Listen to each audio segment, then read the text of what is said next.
Welcome to the Video Seminar Live training video. We appreciate your business, and we know that if you truly learn how to use this amazing tool, your communication and messaging to your clients and colleagues will be greatly enhanced.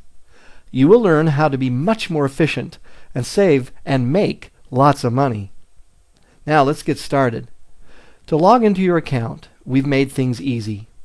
Go to www.myvsl.com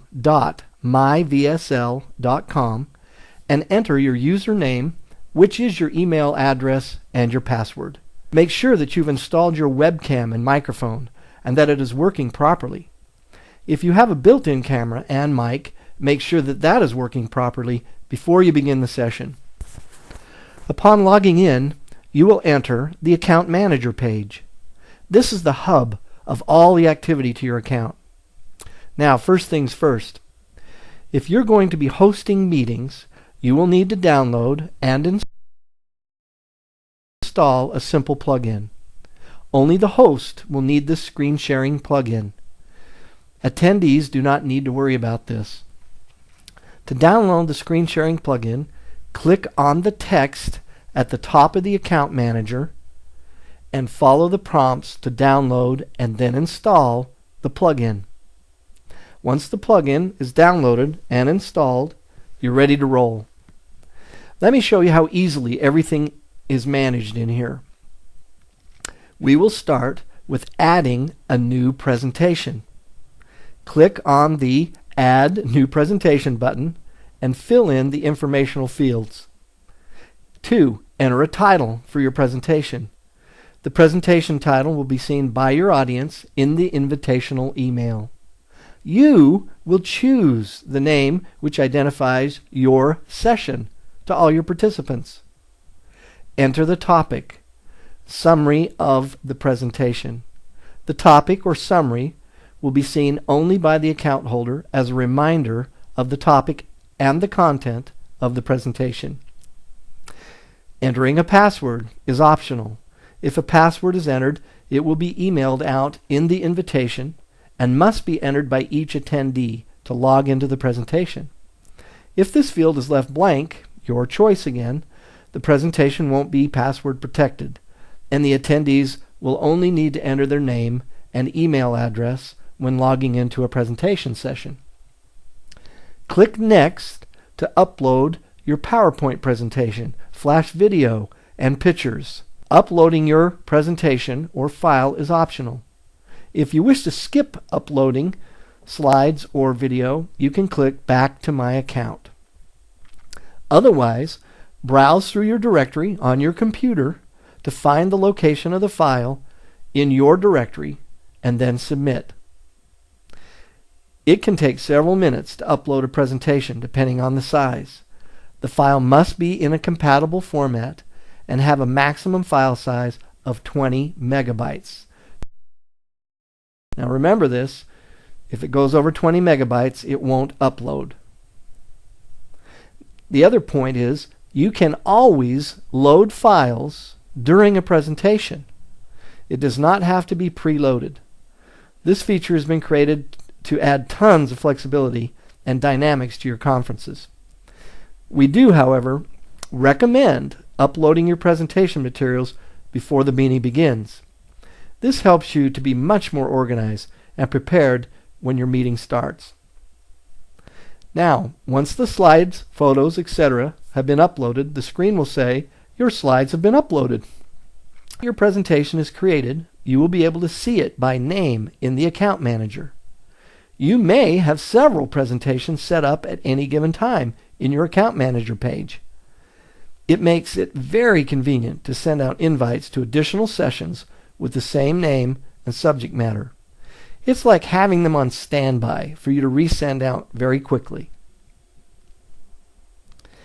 As you can see, there is a lot of flexibility with what you can do with the sessions once they are created. You can upload new slides, you can edit the presentation, you can preview the uploaded slides, or send invitations and manage polls. Let's talk about a few of the super effective ways that we get everybody into your newly created meeting. The first way is by simply clicking the Send Invitation page. Fill out the fields here. Enter the email addresses of the people you'd like to invite to the meeting. Separate each address with a comma, and then send. The easiest way to send invites, really, is to send one invitation to your own email address and then simply forward that invite to your own list. This is so simple. Just send the email to yourself, then forward that to your clients using Outlook, Gmail, Hotmail, or whatever email service you use. Enter the date and time the meeting is to take place. For the time zone, enter your time zone, the time zone of the host. This will be included in the email so that the attendees can schedule the meeting based on their time zone. You don't want your attendees missing the meeting because of a time zone mix-up. Optional conference call number. If you would like to use the free conference call number that we have provided, or your own, include all this information needed to access the call in this field, including the access code. If you're not using your conference call number, simply leave this field blank. Subject. Enter the subject of the presentation here, or leave the default subject. This will be used as the subject of the email. Your message. This is an optional field for the host to enter any additional information for the participants. Tell them whatever you want. Submit. Submit the information to preview your email. Clicking Submit will not send your email. It will only allow you to preview what your email will look like to your audience. Modifying your message. If the email needs to be changed, click on Go Back and modify as needed. When you are ready to preview the email, click Submit. Sending your message. If the email is complete and no changes are needed, click on Send. A message displayed on the screen will notify you that the email has been sent and the meeting has been scheduled. You may then go back to the main account manager screen. An important note, email invitations can be sent at any time.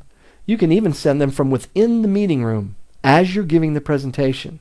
Now, another fantastic and one-click friendly way to get your attendees into the meeting is to post the meeting URL on your web page. The URL for the audience is listed for each presentation under Audience URL. If you hold regular sessions, like a weekly training meeting or a weekly management meeting, just paste the meeting URL right on your web page.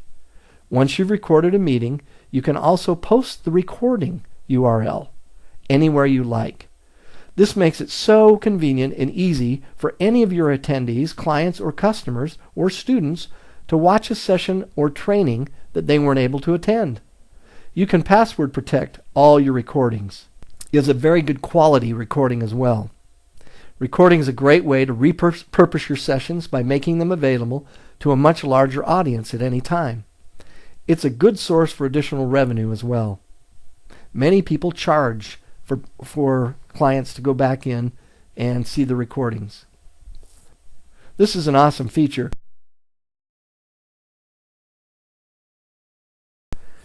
Here's a great meeting tip. Remember, there's no meeting to go to until you have started the session. We recommend that you start your session 10 to 15 minutes before your scheduled meeting time to allow your audience to log in. If you have not logged into your session, your super punctual and early arrivals will be denied entrance to your meetings. Note, you do not need to pre-schedule a session. You can create a session and immediately enter it and begin to present at any time. Time to let the show begin. Start your session. Once a session has been created, simply enter your session and click on the green button that says Start the Session. Once this is done, a window will open in your web browser and the presenter control application will start. A word to the wise. If you're planning on doing screen sharing, make sure that you launch your new session using Internet Explorer. The screen share feature does not work with Firefox and some of the other browsers at this time. Use Internet Explorer.